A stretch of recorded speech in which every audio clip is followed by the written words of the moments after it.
The early 70s were a weird time. The 60s were over, and it didn't feel like a new start.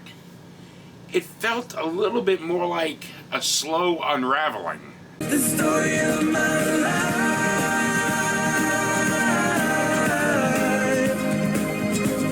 Hey, I'm Felix. Welcome back to the channel.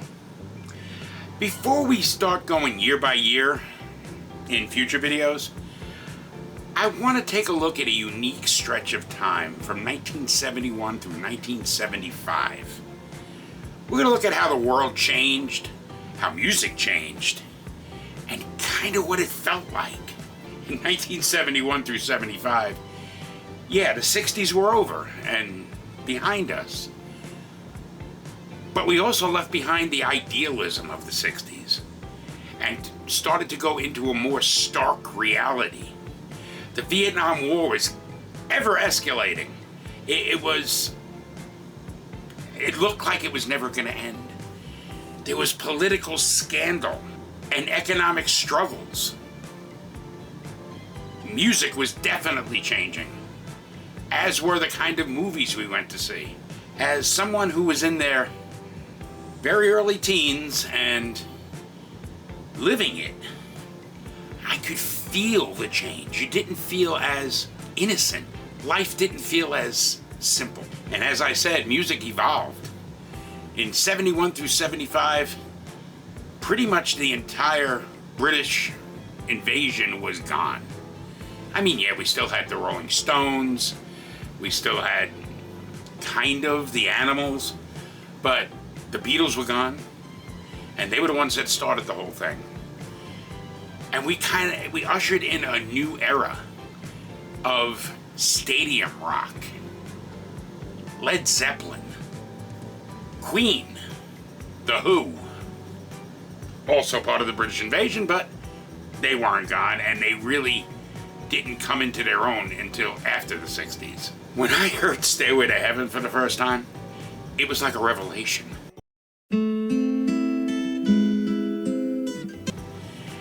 It was a whole new sound, and I kind of felt like I was finding my genre of music.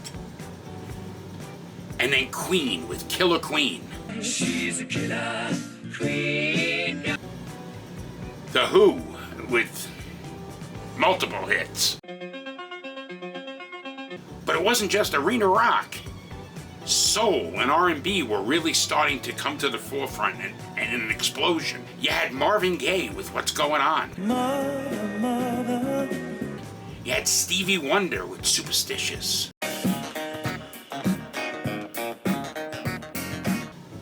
Earth, Wind and Fire. I mean, there were just these bands and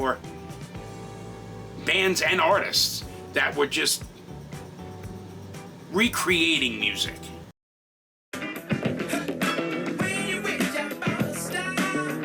Unfortunately, near the end of the 71 through 75 time frame, we also had the birth of disco. So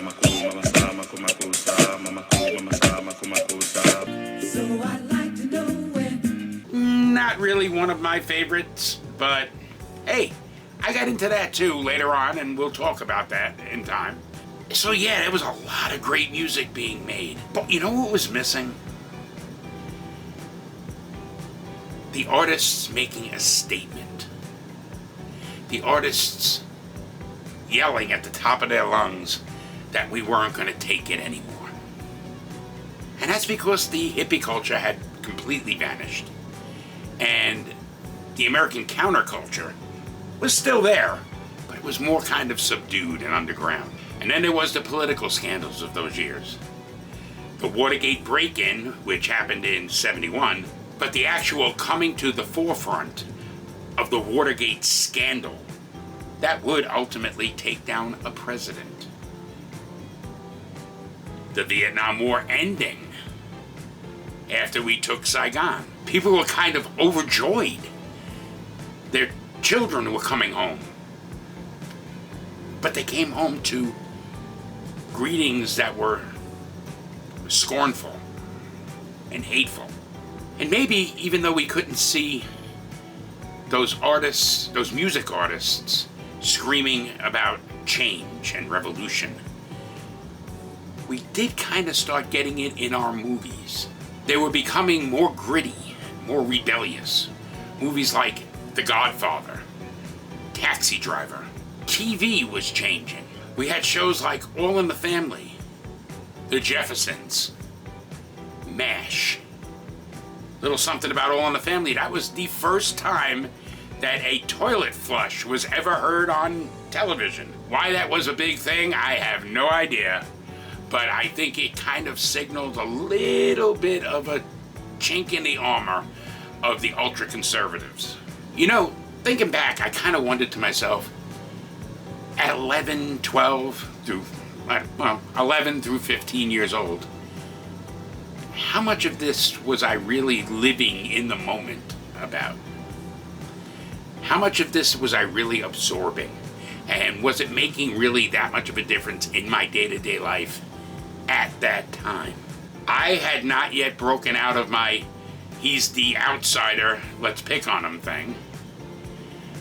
And I kind of was affected more by the music and the TV shows, and to some extent the movies, which I'll talk about in a later video about the movie that I went to see at 12 years old that wasn't supposed to allow anybody 18 or under. Those were the things that were affecting me more than these political scandals and so on and so forth. Actually, we had two teachers in social studies in the grade that I was in when Watergate happened that pretty much scrubbed their entire curriculum for the year to do basically a study on Watergate. By the way, if you're enjoying this trip back in time, subscribe now so that you can be notified when I start hitting the deep dives on these years and the events that occurred. Trust me, you're not going to want to miss it because we got a lot of stuff to dig into. Like I said, in those years, I was age actually 10 through 15. And little fact about me, in the beginning of 1972 is when I had my first cigarette. Yeah, I was 11 years old. And me and a buddy named Guy Casara had our first cigarette outside of the school. And I didn't inhale. However, later on, I did, and it was also with Guy Casara. And I'll tell you a little something about him later on. These were my formative years, and I was kind of being formed more by pop culture than by the actual politics and economics of the years. But I do still remember them. You know, there's an old saying that if you remember the 70s, you didn't live through them. Well, I do remember the 70s. And I did live through them.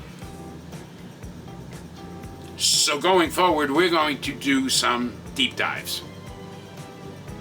71, 2, 3, so on. Of some of the big stories and major pop culture events that occurred in those years.